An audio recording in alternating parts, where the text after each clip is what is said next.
clerk. At a personal level, what is your financial net worth? 645 million, Chairman. 645 million. How is it made up? Well, my Nairobi house has got a value of 120 million shillings. Upcountry, my residential house upcountry, Mr. Chairman, is worth 70 million. I own land upcountry worth 200 million. 4 cars worth about 15 million. A hotel facility, not fully complete, but 80 million as at now. Though based on the bill of quantities on completion, it's worth 293 billion. I've ventured heavily into commercial tree planting. And as at now, I estimate that the value proposition of that is 160 million, Chairman. This comes to a sum total of 645 million. Excellent. Now I give you your 10 minutes to tell us the journey of your life. Thank you very much, Chairman. I'm happy to be here. My name is Eliud Owalo. I was born on 27th February, the year 1967, in Asembo. Asembo is in Rarieda district of Siaya County. I went to the local Oboch Primary School before proceeding to Maseno National School for my O-levels, and then subsequently to St. Mary's School Yala for my A-levels. I then joined Kenyatta University, Mr. Chairman, to pursue my Bachelor of Arts degree in Economics and Business Studies, which I successfully completed, graduating with a second-class honors degree in Economics and Business Studies, Mr. Chairman. I also hold a master's, an MBA degree from the University of Nairobi with a specialization in human resource management. As we speak, I'm at the tail end of my PhD program at the University of Nairobi, pursuing a PhD in strategic management. I'm done with the coursework. I'm now progressing to the level of the thesis, Mr. Chairman. Professionally, based on my 22 years of experience in consultancy within the HR regime, I'm a fellow of the Institute of Human Resource Management, Mr. Chairman. My professional background is, I'm an economist by profession, a human resource management expert, and I'm also a strategy expert. So I've been practicing since the year 2001 as an economist, management consultant, and strategy expert, Mr. Chairman. My areas of core competency or specialization, Mr. Chairman, are micro and macroeconomic analysis, strategic planning, organizational restructuring, job evaluation, and management of strategic change, over and above facilitation of various management development programs in the areas such as leadership, performance management, management of change, and so on and so forth, Mr. Chairman. I've been practicing as the managing consultant of Eliud and Associates since inception on 6th February 2001. Specifically, Mr. Chairman, with respect to strategic planning, which is my main forte, I've had the honor and privilege of going through an extensive existential experience of having been the consultant for development of most of the strategic plans in this country in the public sector. With respect to ministerial strategic plans, in the year 2008, I was the consultant for development of the strategic plan for Ministry of Justice, which was voted the best strategic plan at that point in time among the ministerial strategic plans, Mr. Chairman. Among ministries, I've had the honor of being the consultant for strategic plan for Ministry of Lands, Ministry of Environment, Ministry of Labor twice, Ministry of Heritage, Ministry of Cooperative Development, Ministry of Provincial Administration, and Interior and Provincial Administration, Mr. Chairman.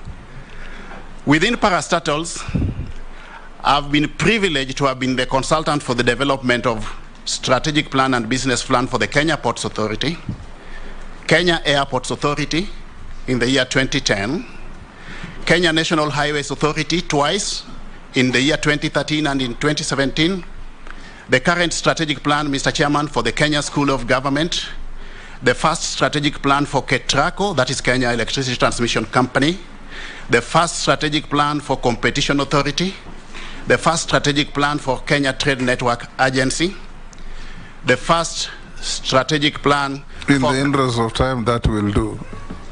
Go on to other areas. Okay, so one thing I want to mention with respect to my professional experience is that in the course of development of these strategic plans, Mr. Chairman, and just for purposes of record, there are over 50 which have developed in the recent past in the public sector. I've also had the opportunity of aligning these strategic plans to relevant policy documents.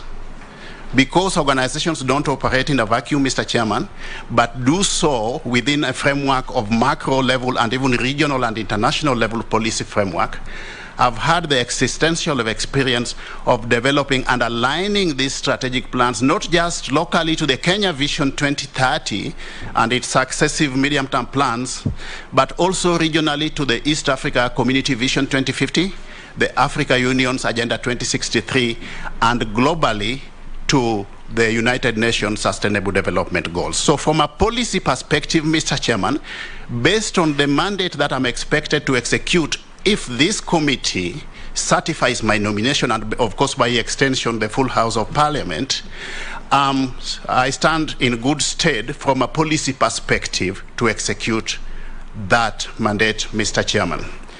I also want to mention that specifically with respect to strategic planning, I've had the honor and privilege of having been the consultant for development of the strategic plan for Competition Authority of Kenya, Mr. Chairman. Why am I mentioning this? I'm mentioning this because I'm expected to execute a CS mandate in an industry which has got few players. This industry, Mr. Chairman, needs to be guided by prudent competition laws, and in this respect, the wealth of experience I gained while developing the strategic plan for the Competition Authority will stand me in good stead as I provide leadership in an industry which is largely characterized by monopolistic, duopolistic, oligopolistic, and perhaps monopolistic tendencies, Mr. Chairman. I'm talking about an industry, Mr. Chairman, with few players, either 1, 2, 3, or with few players but differentiated products. That's what I've said in short. Also, Mr. Chairman, I've been the consultant for development of strategic plan for Kentrade, and this prepares me adequately to discern how to use e-commerce in the conduct of business, which is also integral in the ICT sector. That has prepared me adequately. Also, have been the consultant about 10 years ago for development of strategic plan for the Africa Telecommunications Research Institute, that is AFRALTI. This is a training institution for that industry, and I've gotten a wealth of experience in discerning the operational environment within which telecommunications sector operates, Mr. Chairman. Apart from that, Mr. Chairman, I've had existential experience of serving as a council member of the Kenya School of Government, and my experience in that space also prepares me adequately to understand the operations of the public sector. So, in short, Mr. Chairman, the wealth of existential experience spanning over 22 years which I've gained in the public sector prepares me adequately to understand, comprehend the operational environment within the public sector operates, the policy frameworks that guide or govern that sector, and emerging issues in the operational environment that we need to align to moving forward, Mr. Chairman. Within the political space, Mr. Chairman, may I also mention, for purposes of clarity, that I've had the opportunity to serve in the year 2012-2013 as the head of the CORD Presidential Campaign Secretariat, Mr. Chairman, and also Chief Campaign Manager to the then CORD Presidential candidate. Subsequent to that, I've also had a stint within the ANC party, where I also served as a close ally and strategic advisor to the party leader then of the ANC party, Honorable Musalia Mudavadi, and also ran for a parliamentary seat during the elections, by-elections in Kibra in the year 2019. Subsequent to that, Mr. Chairman, I've been part and parcel of the Kenya Kwanza presidential campaign, being a member of the Presidential Campaign Steering Council, being a member of the Economic Advisory Team, which came up with the bottom-up model and also developed the plan, the economic, the campaign manifesto, popularly known as the plan, and subsequently also developed the 48 charters on the basis of which we made commitments to the people by way of what we are going to do with respect to service delivery once we come into government. I've also served as Deputy Secretary General of the UDA party, responsible for policy and strategy, Mr. Chairman, but I've since then resigned, vacated that position effective 11th of October 2022. So moving forward, what I'm saying in a nutshell, Mr. Chairman, is that I'm fully prepared for this position and I'm ready to execute this mandate if I'm cleared by this committee. Thank you, Eliud. I will now invite members to ask you any questions or to make any statement towards your nomination, and I'll start with the Deputy Speaker.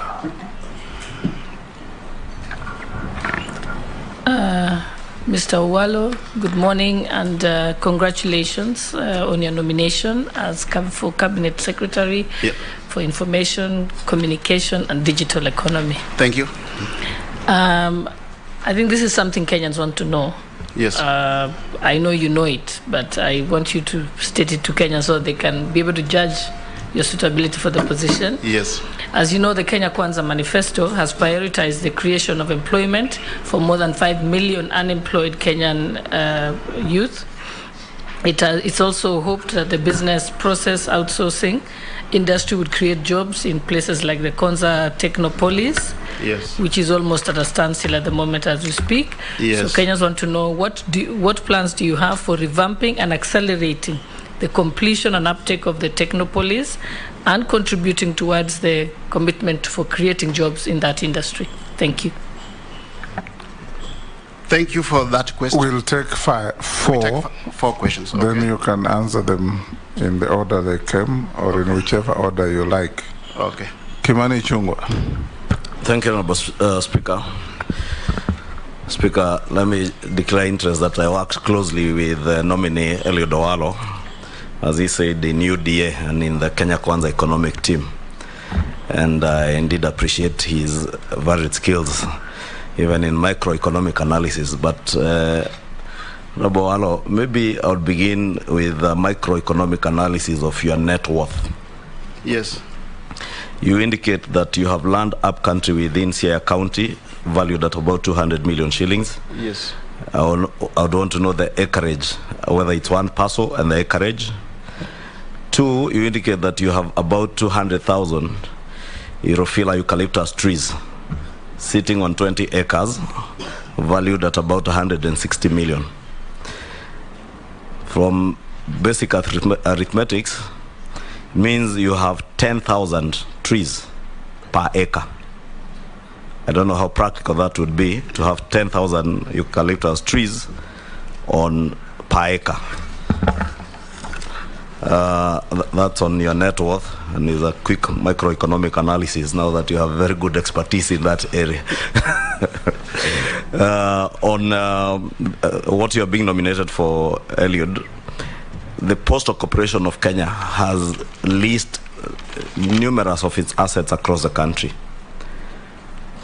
Buildings, land to individuals. I would want to hear whether you may want to review some of these leases and their benefit to the corporation, because this is a corporation that's now on its deathbed. Employees at the Postal Corporation of Kenya are going for months without pay, while numerous of its assets are not deriving value for it.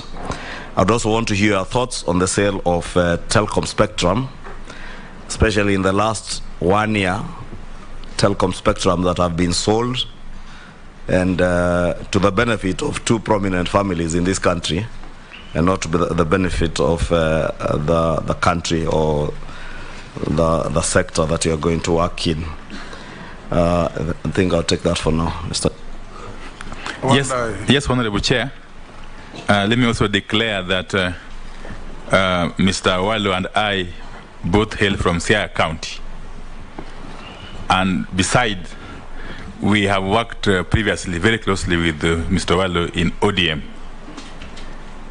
Remember, during those days, Eliud, I, and a few others were what I would call ideological soulmates. And so on that basis that I want to proceed with my question. One, Mr. Owalo, you will recall during those heady days, some two incidents. One is on the 14th of January, 2015. You led a team to Langata Primary School at the height of the controversy surrounding the alleged grabbing of its land by certain private developers or investors. You later addressed the media at the school compound, castigating these private developers, okay? And in fact, you are quoted to have said that these developers had hatched the plot to grab the land towards Christmas Day of the previous year and completed the fraudulent transaction within a matter of days through the connivance of the relevant state organs. What I want to know is, if you still hold the view, very strong view that you held then, that primitive accumulation of wealth and grabbing of public property is something to be eschewed, something to be frowned upon. Two is on the 16th of July 2013, remember you were summoned by the DCI over allegations of a plot to destabilize the then Jubilee government. Okay? And you went on record again to clarify that the summon had been made by a Mr. Cheruiyot of the DCI, who had wanted you to clarify certain issues. Well, when you came out, of course, you decried this kind of move as an abuse of state power and misuse of government institutions. Do you still hold that view? Thirdly, as I finish, is I have gleaned through your private website. And in that private website, you pride yourself as a market leader in the field of organizational restructuring. I would want to know what kind of restructuring we envisage, particularly with the Media Council of Kenya, which will be under your ambit or purview when you are confirmed. Remember the case of the CEO of this council arbitrarily attempting to throw out a board member, and Parliament had to come in to stop that illegal move. And again, the issue of funding of the council. How is the council accountable for the funds that are appropriated to it? Okay. Finally, is the elephant, the big animal called Government Advertising Agency.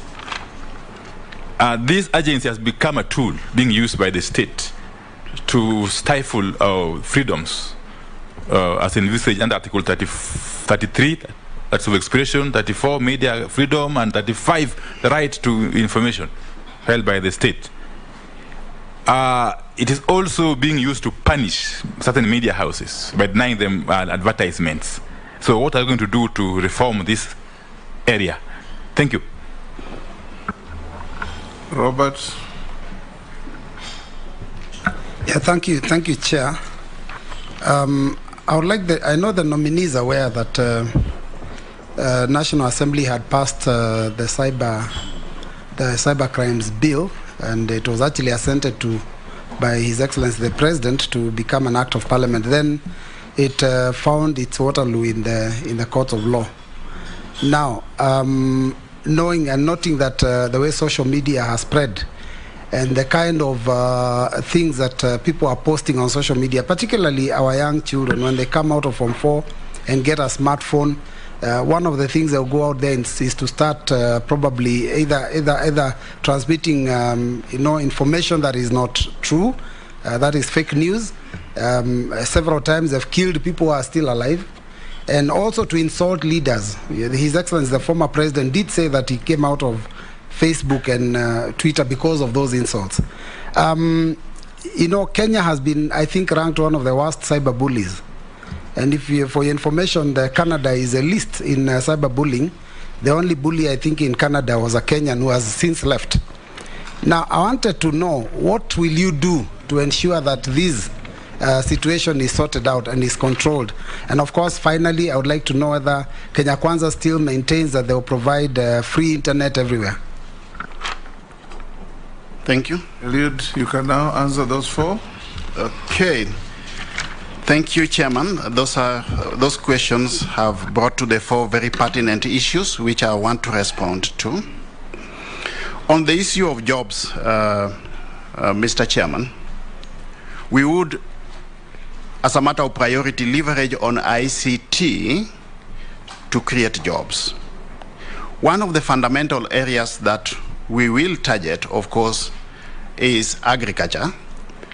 Through optimal deployment of ICT, Mr. Chairman, we are able to add value to the processes along the value chain so that we enhance efficiency and effectiveness within the production processes in the agricultural sector to create jobs, Mr. Chairman. 2, with respect to digitization of government services, which is going to be also a key result area for me in this sector, we envisage to create a critical mass of digital jobs with a view to effectively bringing into the job market current unemployed youth who are actually qualified but lack opportunities, Mr. Chairman. 3, we want, as opposed to just formal jobs, we want to ensure that we encourage and facilitate the culture of entrepreneurship, Mr. Chairman, through effective deployment of ICT, more so with respect to the digital jobs that we want to create, and the massive ICT literacy program that the industry envisages to be undertaken under this ministry, Mr. Chairman.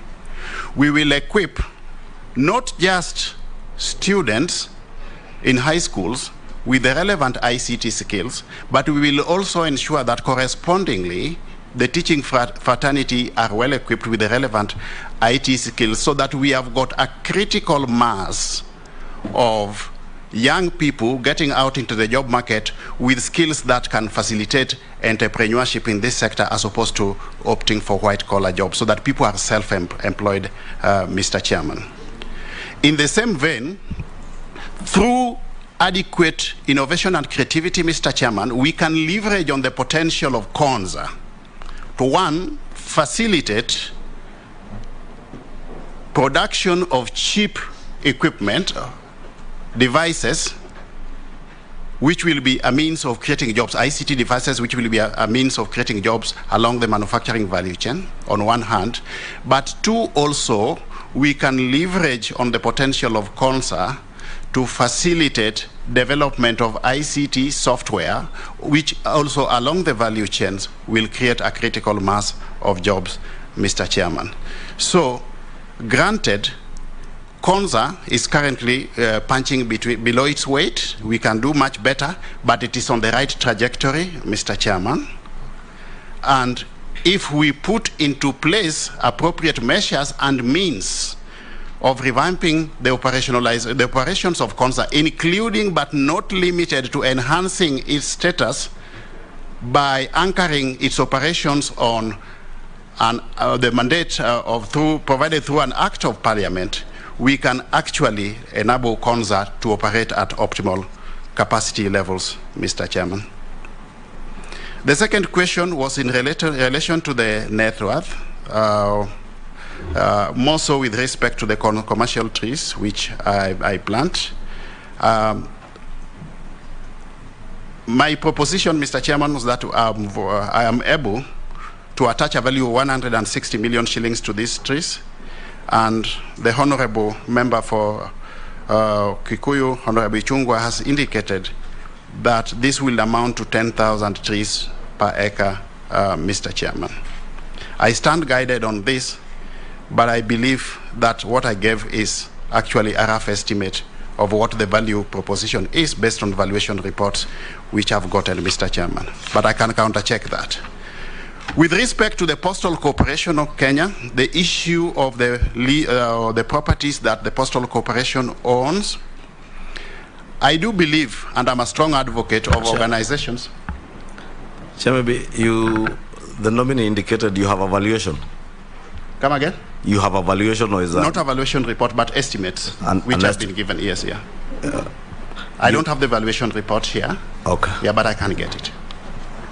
But the land is in where, in Sia? It's Sia, yes, Sia County. Acreage? Acreage is over 200 acres. You're out of order, Honorable Kimani. Yeah. You have to do it through the chair. Yeah. You're just engaging the witness. Okay. The acreage is over 200 acres. Sorry, but because I had asked the specific questions and it was not answering specifically, because I had asked the actual acreage. Yes. And the trees, I had indicated it would average 10,000 trees per acre, which if you try and squeeze 10,000 trees on an acre, they will not fit.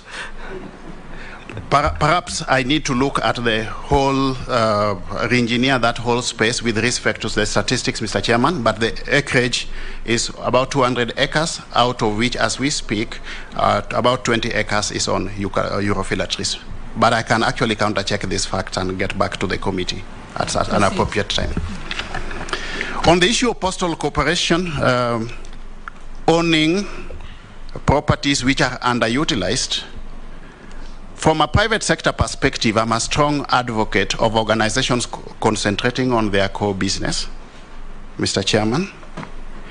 And perhaps this could be an avenue of diversifying the revenue stream if we could get certain partners of partners from the private sector partnering with Postal Corporation to develop some of these properties instead of leaving them idle. This could actually be a means of diversifying the revenue streams of Postal Corporation, Mr. Kenya.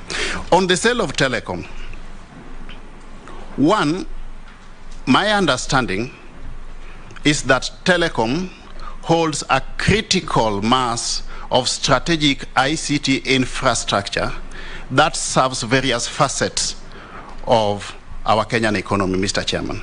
Strategic in the sense that some of these are critical factors or critical services within the government ecosystem.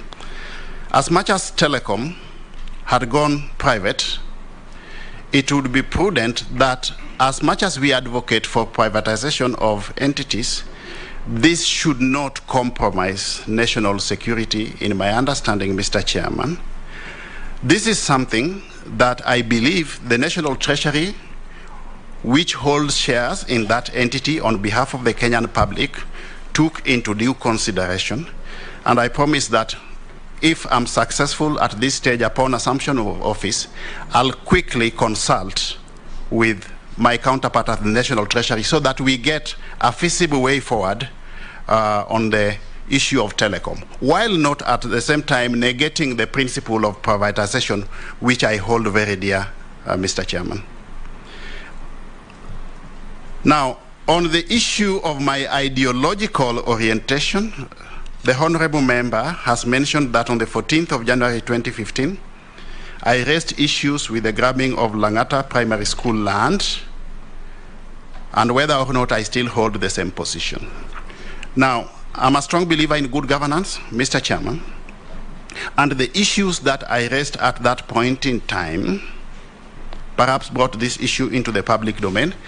I believe that these issues are now before the courts of law, and we need to wait for our judicial system to bring this to a logical conclusion, Mr. Chairman.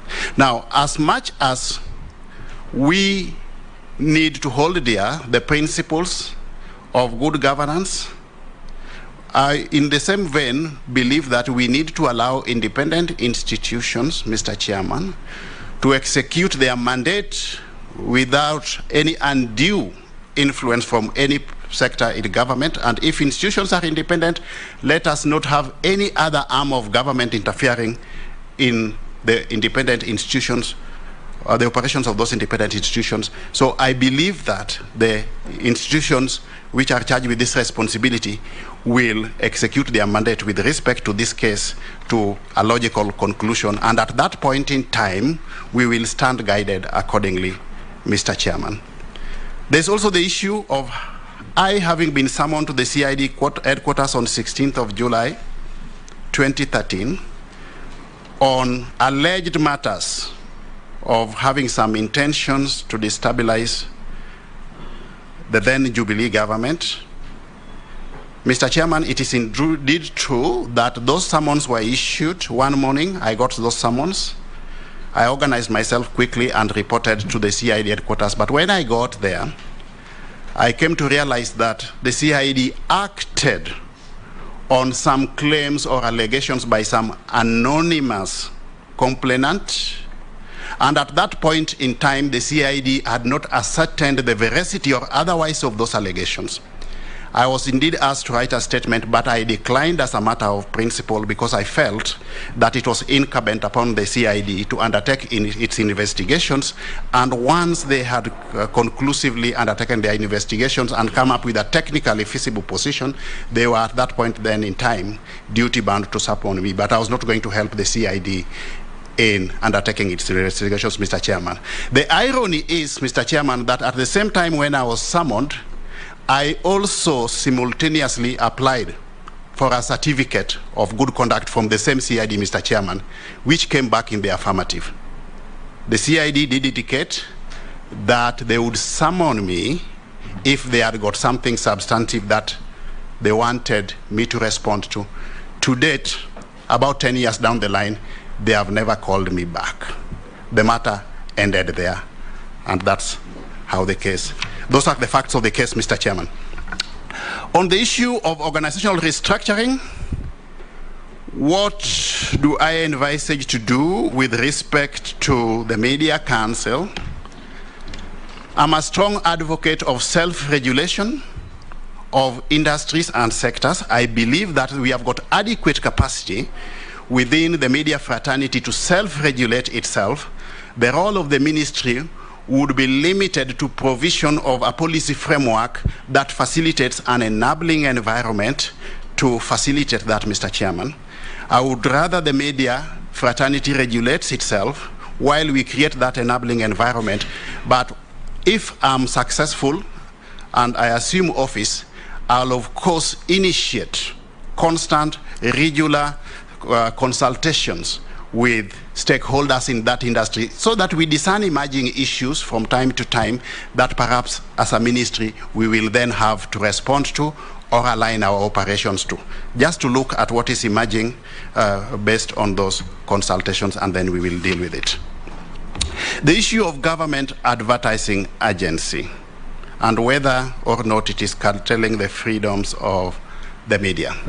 Now, I believe the intention of the government, or introducing the government in advertising agency to regulate or to administer advertisement of public sector entities, more so the ministries, was well-intentioned. In my understanding, the intention was to ensure optimal utilization of budgetary provisions for advertisement. This again is an issue we can look at, and depending on whatever feedback we get from the stakeholders, I believe in a participatory approach to leadership, Mr. Chairman, then we can re-engineer everything in that space at that point in time, based on matters arising therefrom or incidental thereto, Mr. Chairman. On the issue of computer misuse and cybercrime bill, and of course the whole space of social media and whether or not we should regulate social media in conformity to the laws, fundamentally, as a matter of principle, I believe in personal discipline and self-regulation. That is the starting point. As a matter of courtesy, we know we have got the national values which all of us are incumbent to align to. We need, first of all, to sensitize ourselves on these national values so that all players, the social media included, act and exercise their freedom of association with utmost responsibility. I would, however, as much as we have got the laws and regulations, not a strong proponent of curtailing media freedom. But the way forward is that within the confines of the law and based on the output of stakeholder forums that I intend to initiate, we should be able to develop a common position on the way forward. But we have got the Computer Misuse and Cybercrimes Bill 2018, which actually gives adequate provisions for governing the operations of this space, Mr. Chairman. Subsequent amendments have also been made to propose to this bill through the Computer Misuse and Cybercrimes Amendment Bill 2021. So I believe from a legal, regulatory, and proper policy perspective, we have got all that we require to ensure that this space is adequately regulated, but fundamentally without curtailing the freedoms of expression as espoused in the dictates of our constitutional dispensation, Mr. Chairman. Thank you. I'll take Owen Bayer. I'll take Mary Masse. I'll take Raso. I'll take Mule and Naisula. You are? You want to go the most? Okay, Owen. All right. Let us step down. Okay. Give to the Honorable Dawood and Raso, they want to go to the most. You want to ask questions and wait for answers, or then it will make no difference? We want to do this and then answer. I thought you want to throw in a question and leave us to take the answers. Okay? Then, okay, I'll give you. Thank you. Thank you. I'll give you with Raso and Mishi. Yeah. Mishi, you also want to go to the mosque? Yes, Friday. It's Friday today. Yes. You finish, then I can excuse you as we go on with the rest. Oh, and I hope you don't mind. Matters of faith are very sensitive. Thank you, Mr. Speaker. Thank you very much. Let me congratulate the nominee. Your predecessor, C.S. Musheru, introduced the Ajira program, which has not gone out to all constituencies of this country. In your position, if you are confirmed, do you think you will continue with that Ajira program and expand it, or you're going to do something more radical than what C.S. Musheru did? Secondly, regarding internet connectivity, I remember the President Ruto talking about internet connectivity for the whole country. How will you achieve it, and are you thinking of doing it? Thank you. Thank you, Mr. Speaker.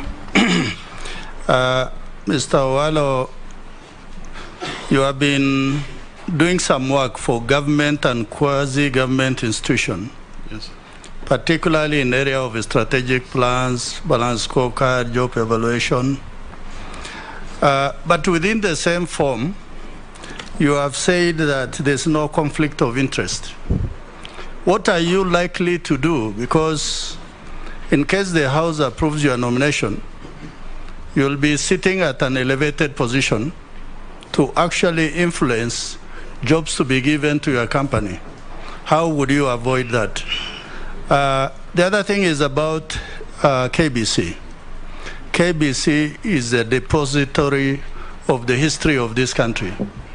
And it is the mother institution that has given birth to all other media houses. What is it that you are likely to do that it does not just become an archive, but also a leading media house, like what we see the BBC has happened to the BBC over a century? Thank you, Chair. Mishi Mbogo. Yeah, thank you, Honorable Chair. Honorable Chair, as per Kenya Kwanza Manifesto, they have said that they are going to reduce the cost of making phone calls and internet, and also allow Kenyans and especially the youth to access online platform so that they can access job opportunities for entertainment, for businesses and other use. I don't know how viable is it going to happen, because the last regime where His Excellency was the Deputy President, you promised to give laptop to all the students in our schools, but it never materialized. I don't know how different are you going to do it right now to ensure that this one is achieved. The other one is on e-learning as a remedy to ensure that we reduce the cost of education.